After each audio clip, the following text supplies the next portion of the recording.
we got The Substance. Welcome to the Kill Count, where we tally up the victims in all our favorite horror movies and show you how they were made. I'm James A. Janice, and today we're looking at The Substance, released in 2024. The Substance is the second feature by French filmmaker Coralie Farja, whose 2017 debut Revenge was previously covered on the Kill Count. I loved Revenge and was excited for whatever Farja gave us next. Little did I know it'd become my favorite horror movie of the year and a freaking 5-time Oscar nominee, including for Best Picture. Hell yeah, dude! Revenge was an action body horror movie about external violence done to women. The Substance uses body horror again, along with dark comedy, to explore more internal issues, like the pressure and rejection women face by society, especially as they age. Hollywood star Elizabeth Sparkle is forced out of her career to make room for younger talent. In response, she starts taking the Substance, a black market drug that promises to create a better, hotter version of herself. The Substance takes place in an artificial LA, as stylized as the rest of the film. That's why I love it. It has such an uncompromised vision. It doesn't tone things down for easier consumption. Farja blasts you in the face with her visual and audio choices, with every frame and sound effect purposeful and powerful. She takes inspiration from movies like The Fly and The Thing, amping up the blood and deforming bodies in every way possible. The way I needed to express this was in a violent way. Was Yes. there in not delicate way? Was it in a not like behaved way? Because Thank you for that. On top of all that, thank The you. Substance is so thematically rich. This is definitely one you should watch the podcast episode on, where we analyze the movie more deeply. Chelsea's perspective is especially insightful. The movie may seem superficial 'Cause at she a first, girl. since it's not subtle at all. It's full of stereotypes and shouts its message full-throatedly. But it's a deftly depicted nightmare of a woman aging out of worthiness in Hollywood. The fears are real, even if the setting is an artifice. Farja wanted it to feel timeless, like a fucked up fairy tale. I love everything about The Substance. The in-your-face gore, the music, the sound design, the cinematography, obviously the performances, and how wickedly funny it is. It's weird and gross and obsessed with butts and everything else that's good. And to have a movie like this get Oscar nominations and a win for makeup and hairstyling, horror fans should be so proud of this movie's accolades. Shows the normies how good and weird our shit can be. Is this movie's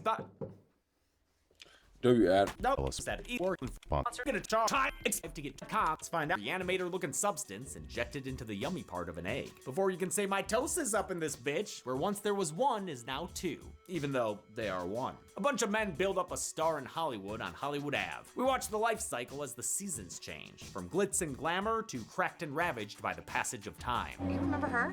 She was in that movie, One dude even drops a burger on it. Dog, you ain't really trying to clean all that up, bro. Aw, with your shoe too, dude? The star belongs to Elizabeth Sparkle, a former Oscar-winning actress who spent the past few years jazzercising on her morning show, Sparkle Your Life. When filming finishes, she blows out the studio lights and takes a trip down Overlook Boulevard, past a parade of monuments to her past successes. A plumbing problem sends her into the shining-looking men's room, where she overhears a network exec saying he wants to replace her pronto. We need her young.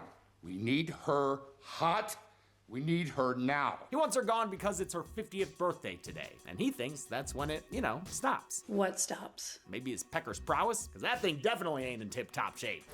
But no, he means it's when her sex appeal stops, which, looking at the 60-year-old Demi Moore, is patently absurd. Harvey here, named after the king of ogres, Harvey Weinstein, is a cartoonish and outlandish character. I mean, look at the way this jackass leaves the meeting, arm wrapped around his chuddy chum. But some of the shit Harvey says is definitely said by some dudes in real life. Did you know that a woman's fertility starts to decrease about the age of 25? He's as gross as all these shots of him slamming down shrimp. Apparently, Dennis Quaid ate 4 pounds of it on set. The scene with Dennis eating the shrimp, which you haven't seen, is by far the most violent scene in the whole movie. Coralie Farja 4 got a lot of pushback pounds? on the seafood scene's grossness, which is hilarious considering the rest of the movie. Driving home, Elizabeth sees her billboard getting torn down, and it sends her spinning out in more ways than one. Damn, she's tumbling like a load of laundry. Though she's physically God. unharmed, a mentee bee at the hospital scares the doctor off with her womanly emotions. He leaves behind his very intense-looking nurse, who says he has one final test to perform. After a bit of poking and prodding, he says she's a great candidate for an experimental new procedure. His doctor's note comes with a flash drive containing an indecent proposal. Have you ever dreamt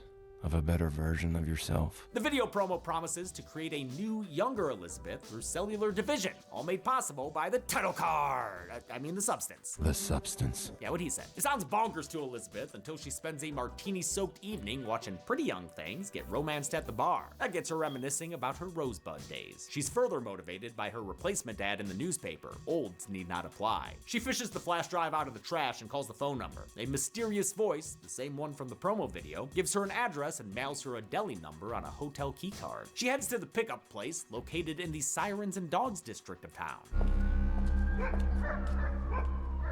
Graffito marks the address, and entrance is gained through a faulty automatic door. Damn, she has to crouch walk through there like she's trying not to make footsteps in Fortnite. She finds an Amazon locker room and her corresponding cubby. Inside it is an at-home kit with everything she needs. That hypergreen activator fluid, food tubes, tubes, and a minimalist instruction manual. The whole thing looks like something an influencer would peddle on Instagram. Holy She cow. prepares to start the process in her bathroom, taking a beat to judge her body in the mirror. It's a good body, but it has signs of age, a natural part of that thing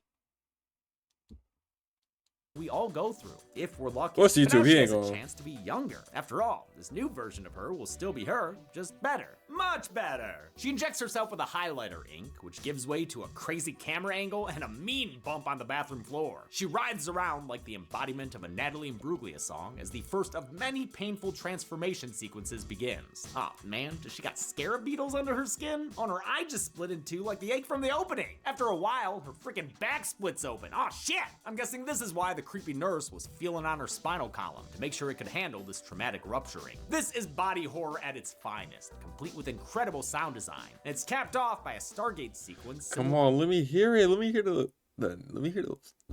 bro. similar to the 10-minute long one in 2001: A Space Odyssey. DP Benjamin Kraken created it practically by sticking the camera in the middle of a spinning tube of lights. Elizabeth reawakens to an out-of-body experience. The substance worked as advertised, and she's now played by a greased-up Margaret Qualley. She does what literally any of us would do in this situation and checks herself out. While Elizabeth's nudity was casual, vulnerable, and not done in a titillating way, we shift into a fully sexual depiction of flesh here. She's really feeling herself, and why not? I really love the mirror shot that required them to build 2 identical bathroom sets and stitch together 7 shots that used 4 different lenses. The camera actually moves through what looks like a mirror and lands behind a body double, who had to sync her movements with Margaret.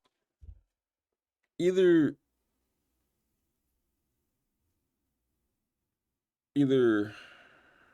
dead meat put the activator in, or they were actually showing titties.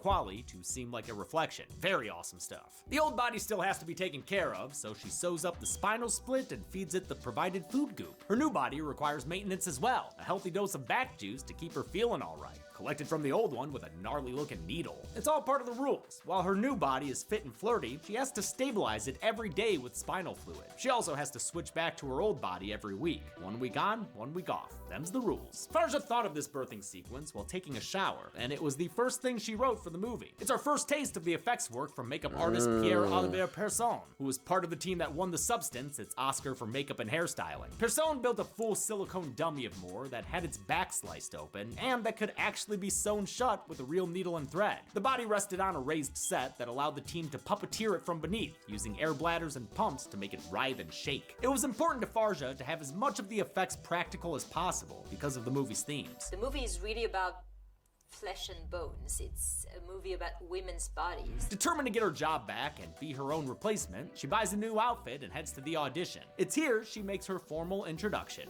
I'm Sue.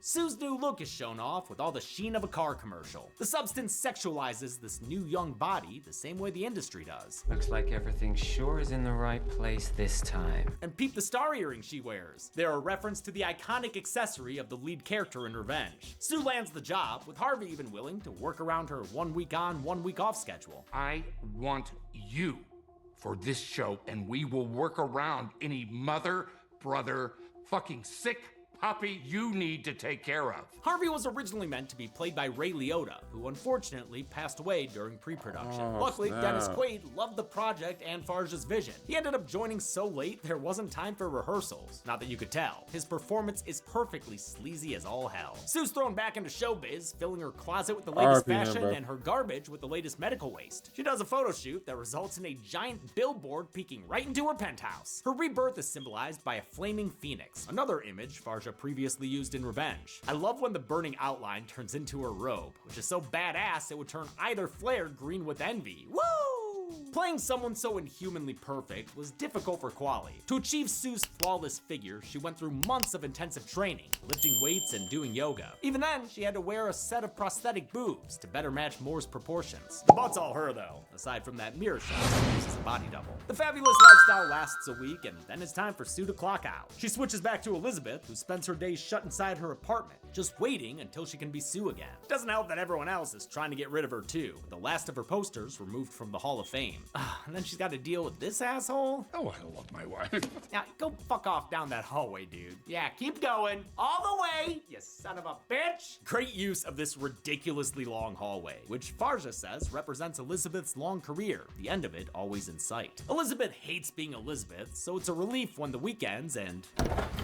She's back to being Sue, where life is a commercial for Diet Coke and butts. Wow, the market for butts must be up, up, up. Unless you're the couch Elizabeth spent her week sitting in, then butts have got you looking pretty down. Sue doesn't appreciate her old body's habits or inconvenient presence, so she knocks on her walls until she finds a hollow space and then turns the shit into a Benny Benassi music video. She works days and nights so she can get her satisfaction, and in the end winds up with a cavernous hidey hole for Elizabeth's body. The construction noise annoys a neighbor until he sees who answers the door. Sue.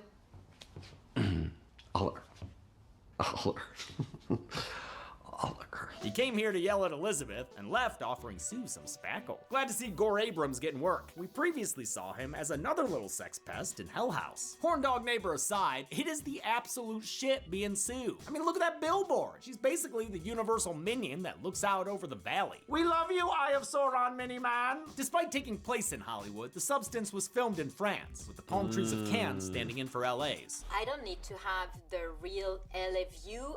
What I need is one palm tree against a blue sky. Elizabeth's apartment was on a soundstage with a backdrop outside the window. Farja and DP Kraken decided against using LED screens. Instead, they backlit an image of LA printed on a huge piece of fabric, creating a look that emulates classic Hollywood movies. When lit from the front, the backdrop looked like sunny LA. Lighting it from the back made it look like the city at night. It's an artificiality that matches the movie's themes and setting. Sue films a promo for her morning show. Or maybe it's an intro or an episode? It feels like a music video. Don't you know you got to pump it up? This segment is so damn great. A bombastic and sexed up commentary by Farja. It's ridiculous, yes, but not too far off from movies like Perfect, music videos like Call on Me, or even advertisements like Carl's Jr. commercials. It's set to a remixed version of Pump It Up by Danzel, one of the most hype songs I've ever heard. Please put that shit on Spotify, my cardio needs it! Sue's leotard-laden routine took inspiration from Dua Lipa and Beyonce, as well as the Call on Me music video by Eric Prydz. The choreography Thank God I hit it. Holy Jesus. Even though she's an experienced dancer. I mean, did you see her at the Oscars? Ate and left no crumbs. Still, she didn't naturally have Sue's perfect confidence and ended up having to do the scene under the influence of tequila and weed. And in the meantime, take care of yourself.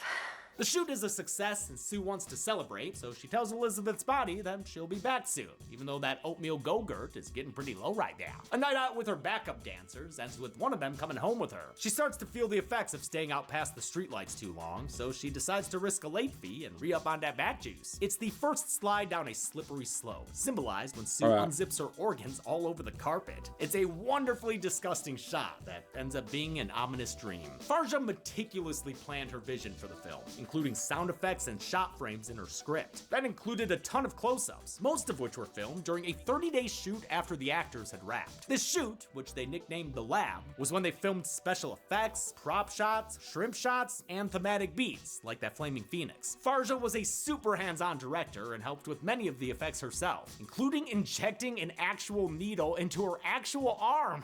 Damn, French people, you crazy. Elizabeth clocks in for her shift and finds a total mess, and a witch finger. Oh man, yeah, that's a wicked witchy coat now. All the scrubbing in the world ain't gonna fix that shit. Maybe if she had lava, she could have done a better job. She calls customer service and says there's been a mix-up, but they tell her the damage is done and that you can't get back lost time. What has been used on one side is lost on the other side. There's no going back. If she wants to avoid more mishaps, she has to respect the balance, or they are one. But it don't feel like they are one. People treat her way differently, especially Sue's booty call. What? Despite all the you are ones, Elizabeth starts to see Sue as a separate person, one she has to clean up after, all while Sue Eckelberg keeps peeping into her room, and peeping from the tube, too. Look at that butt! And those perfect, non-witchified fingers. Man, Sue sure does love being Sue, and that drives Elizabeth insane. Farja wrote The Substance in her 40s, and knew casting would be difficult. It requires someone to confront real fears about aging out of the industry. Thankfully, the script found its way to Demi Moore, who immediately connected with the story's themes. I really discovered someone who was, yes, rock and roll in a way and knew Holy how cow. to take risk. Working with Moore was a full circle moment for Farja, whose first film job was bringing more coffee on the set of 2000's Passion of the Mind. While picking up her refills, Elizabeth is freaked out by strange noises, so she ducks into a diner. Some old dude starts yapping at her. It's long, isn't it? Excuse me? 7 days. He's a fellow user of the substance, whom Elizabeth recognizes via birthmark as the nurse from the hospital. The nurse was this guy's Sue, judging by his spinal scar and cubbyhole keycard. He spells out the movie's themes for her. It gets harder each time to remember that you still deserve to exist. That this part of yourself is still worth something. I like this inclusion of a male user of the substance. Obviously, the movie is primarily focused on women and the way Hollywood treats them as they age. But this moment gives truth to the fact that elderly people of any gender are often discarded and forgotten by our youth-obsessed society. Thankfully, there's one person who likes Elizabeth the way she is. Fred, an old classmate she ran into earlier. You're still the most beautiful girl in the whole wide world. Fred is a little much and lacking social skills. You really about to give her a wet, dirty paper with your number, bro? That's disrespectful. She didn't want to put a soggy dirt nap in her purse. But as far as I can tell, he's earnest. So Elizabeth calls him up and asks him out on a date. Are you still there? Sorry, I'm in shock again. It's a big ego boost for her, but it doesn't last long since she's constantly reminded of her perfect better half. That damn bucktacular, bodacious Sue. It's a standout, heartbreaking scene as Elizabeth grows more and more self-conscious. I mean, this alone probably got her the Golden Globe win and the Oscar nomination for Best Actress. She keeps trying to make herself perfect and almost leaves the apartment several times, but she always goes back for more primping. You are yelling for her to make it out the door, but her self-image is completely warped, and she ends up sabotaging herself and staying at home. She's left completely Oh my God, defeated. no. Fred's left on red. Damn, Demi, way to ghost the guy. Elizabeth eats the week away until we're due for Sue. She's got ice cream, popcorn, and entire rotisserie chickens. Yeah, been there. But since they are one, Elizabeth's diet starts to affect Sue. Head between your legs. They pause and the crew calls for a replay on camera 2. Camera 2? But that's the designated butt camera. In a hilariously humiliating moment, they do a frame-by-frame booty analysis on the biggest screen in the room. Sue leaves as everyone ogles her ass and opts to diagnose the issue in private. Oh man, that is one gross diagnostic. She's shifting something around under her skin like she's trying to fish out a hoodie drawstring or something. Out through her navel comes a frickin' chicken bone, a whole ass finger-licking drumstick. Oh, hell no. But nobody notices Sue's issues yet. In fact, Harvey says the whole damn nation's fallen in love with her. His employees, too. She's getting leered at by actor Vincent Columbi, who played Stan in Revenge. Harvey lets Sue know she's getting a promotion. They want her to host the network's New Year's Eve show in just a few months. It's her biggest opportunity yet, so she says screw the balance. Elizabeth is about to pay Sue some overtime. She steals more and more stabilizer fluid, hitting that spot. Uh-oh. GG's. Spinal Tap so many times, they need a new scale to measure it, one that goes to 11. Oh man, that back wound's infected for sure. Oh god, I'm gonna hurl. Gentle Sue, come on! It's not clear how many days Sue disrespects the balance, but the next time Elizabeth wakes up, she ain't happy.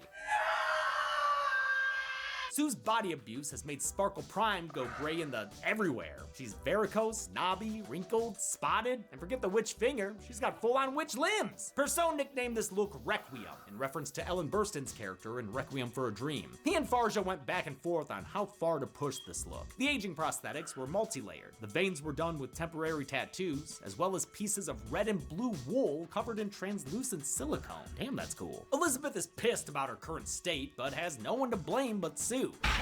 okay? I meant herself. Just stop hitting yourself. Customer service says she can stop, but there's no reversing the damage that's been done. She's stuck being this way as Elizabeth. Does she really want to give up being Sue? She decides she can't. The balance just needs to be respected. So respect it. While Farja read the lines on set, the final Substance voice was done by Jan Bean, who has the perfect devilish tone. You are one. You can't escape from yourself. Ravaged by age, Elizabeth takes a minute or 5 to crack her knee enough to stand up. It must be about to rain. She unwraps a gift given to her by Harvey when he fired her. It's a cookbook by French Gabriel Iglesias. She bitterly takes to it and cooks up a kitchen nightmare while mocking Sue on TV.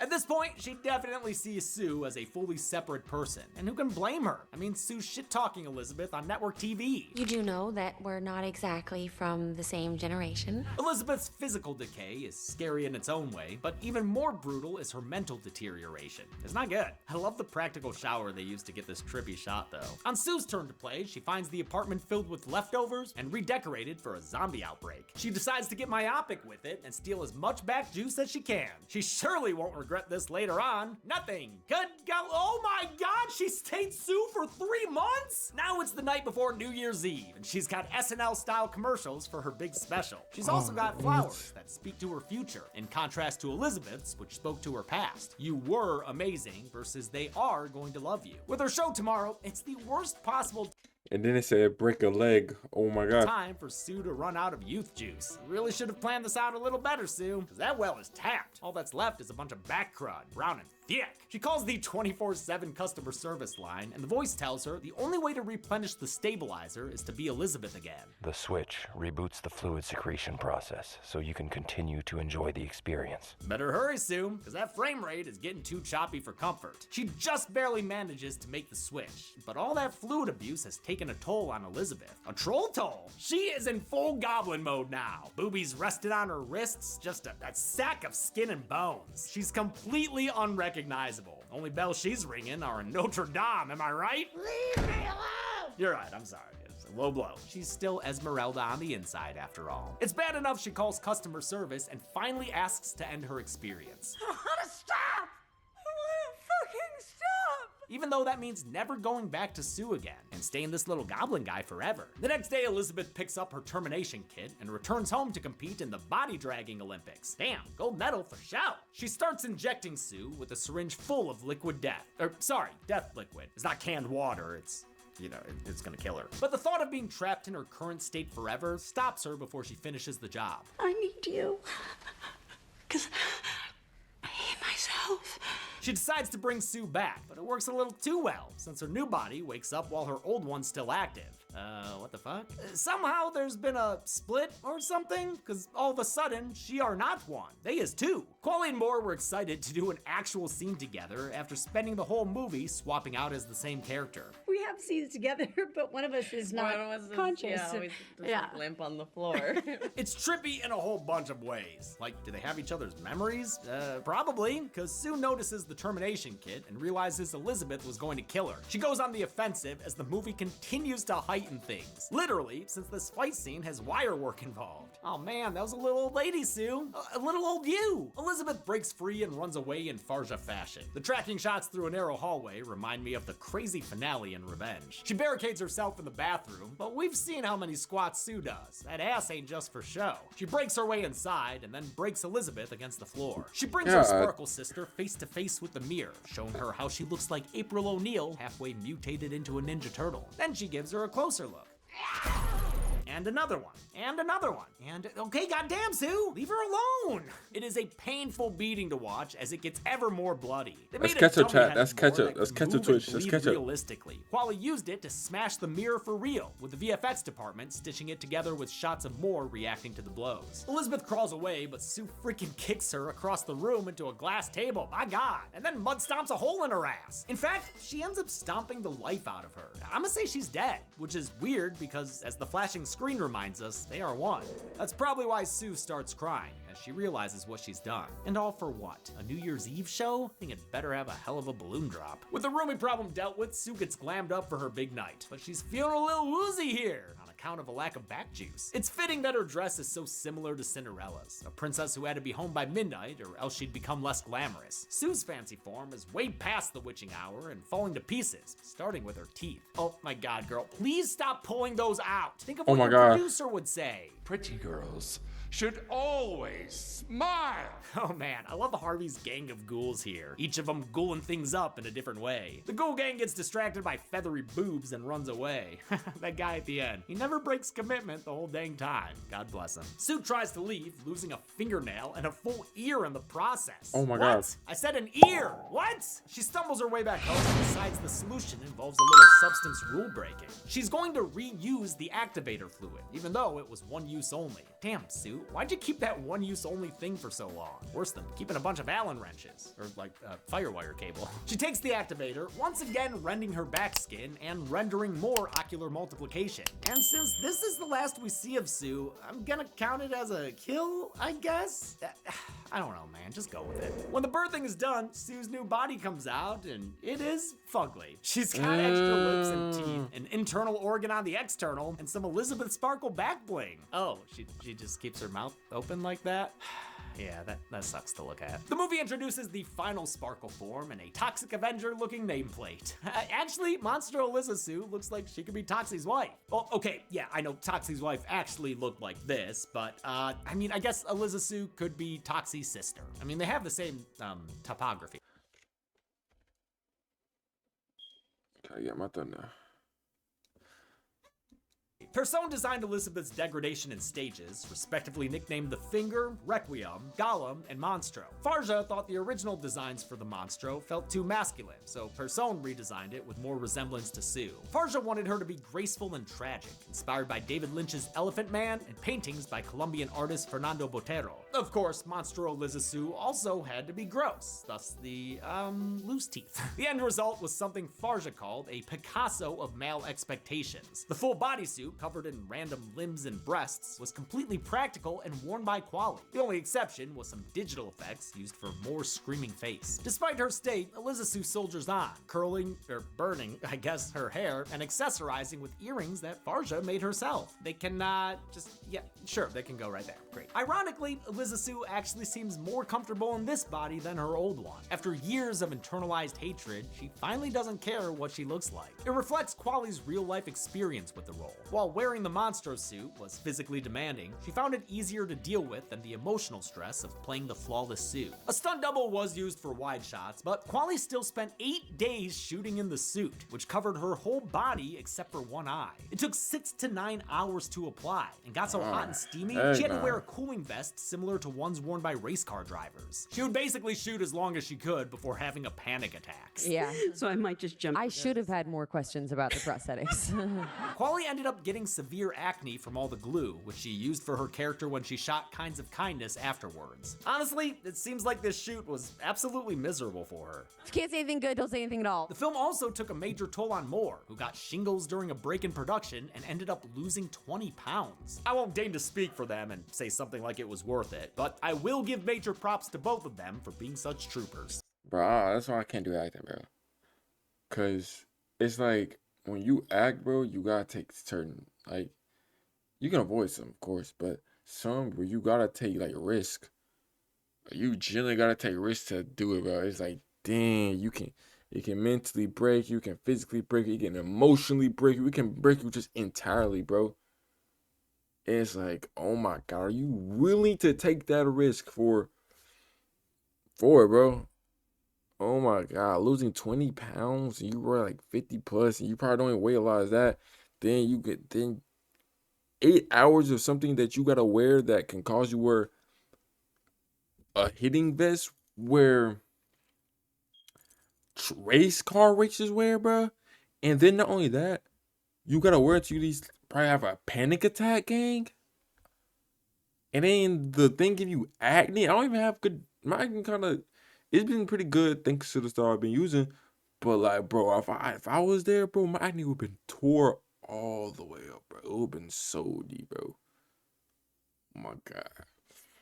The things you gotta do as an actor is OD, bro. Eliza Sue takes scissors to the giant Dorian Gray portrait of Elizabeth and turns it into a paper mask she glues onto her face. Pretty girls should always Smile! She returns to the studio ready to roll, and the people there can't even tell the difference. I mean, look at all this adulation. There she is. So beautiful. Turns out none of that is real though. More likely a memory from when Elizabeth was the pretty thing in town. The POV shots for Eliza Sue and Sue were filmed with a hefty helmet cam, which Farja herself would sometimes wear to get the shots she wanted. Eliza Sue stumbles out to host the network TV New Year's Eve special that features a chorus line of topless women. Yeah, Farja is French as hell. But thematically, it makes sense. There are little girls in the audience, learning from what they see. And what they see includes Eliza Sue, who takes the mic as we get another Kubrick reference. The music here is Thus Spoke Zarathustra, the epic score that was used in 2001. There, it signaled the birth of mankind. Here, it welcomes the new evolution of womankind,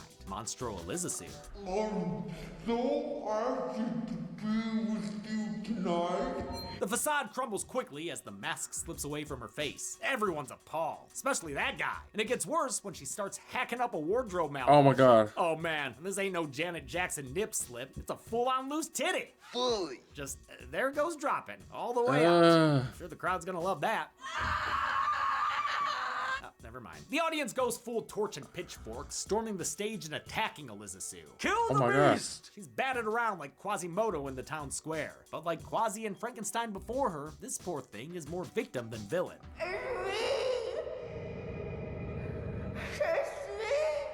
When Eliza Sue gets to her feet, one dude runs at her and smashes her head apart. What? It sprays blood everywhere. But I won't count it as a kill, because she sprouts another one in no time. Even if it is, yeah, pretty messed up. Monstro holds it together for a bit, but eventually breaks apart and hoses the audience down in blood. Holy shit, what is happening, dude? This movie is officially off the rails. We've seen a lot of crazy shit these past 2 hours, but the substance goes for broke until the very end, turning this place into a crimson slip and slide. For this bonkers finale, they used an actual fire hose to spray 30,000 gallons of fake blood into a theater full of stunt performers. I know that not everyone who saw the movie liked this ending, but come on, man, it's metal as fuck. Boobs and butts are getting blasted with blood. A child is crying. You ain't seeing this anywhere else, folks. Twin, is this like...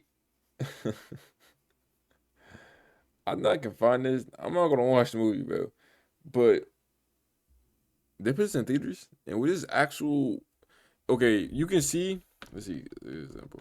So I can find the example. Butts are getting blasted with blood. Right here. Is kill count putting this, or is the movie... Did the movie have this there? Or were their titties actually out the theater?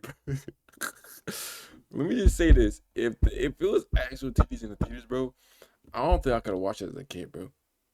Oh my god. My parents would have been like this whole time. And I'm like this.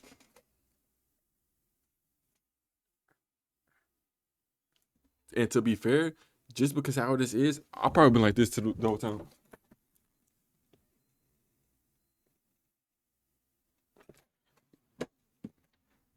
Mom just like this. I know you're not looking. But I had my eye closed. Because holy Jesus. The child is crying. You ain't seeing this anywhere else, folks. Probably even on the butt shots too.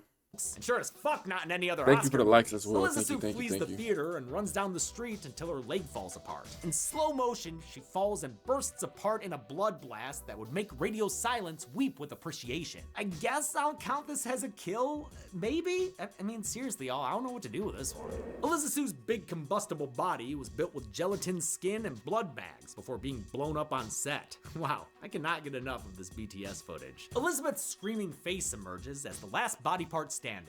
You know what I mean. This fleshy mass, nicknamed the Gremlin, harkens back to a very early line in the film. You wanna look like a giant jellyfish on the beach? Now reduced to a jellyfish, Elizabeth crawls over to her Hollywood star. As she stares up at the palm trees, Elizabeth imagines one last moment in the spotlight. Then she melts away into a simple blood puddle, which, sure, I'll count as one last kill. For this melting head, they took a cue from Raiders of the Lost Ark and made a full fake head with gelatine and fake blood that was melted on set. Moore's face was then digitally added to the mess to get the full range of her performance. The movie ends the next morning as Elizabeth's remains are unceremoniously zambonied. But cracked as it is, at least her star sparkles once more. Did Demi give us more than our fair share of kills? Let's find out and get to the...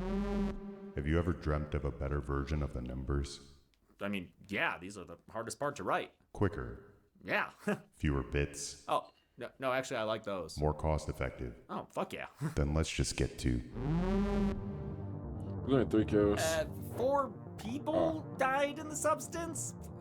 4 parts of a person? I don't fucking know. But no matter which way you count them, the substance gives us the kill count's first ever fully red cherry pie. We did it, folks! Yeah! Only took us about 8 years.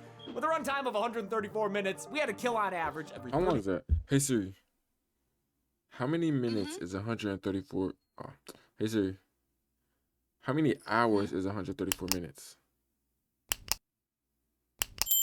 Damn, this movie was 2 hours and 23 minutes. 3.5 minutes. I'll give the golden chainsaw for coolest kill to Monstro Elizabeth. Her body's been used and abused so much by this point, it's cathartic as hell when it blows apart in one big bloody explosion. And I won't give a dull machete this time around, since each of her other deaths makes my skin crawl in their own way. And that's it. The Substance was released in 2024 and became the biggest release ever for Mubi, which took on distribution after Universal Pictures sold it off because Varja refused to make changes to her final cut. Damn, she's a boss. Since this episode was a week late, I'm sorry, we've got another one for you next week.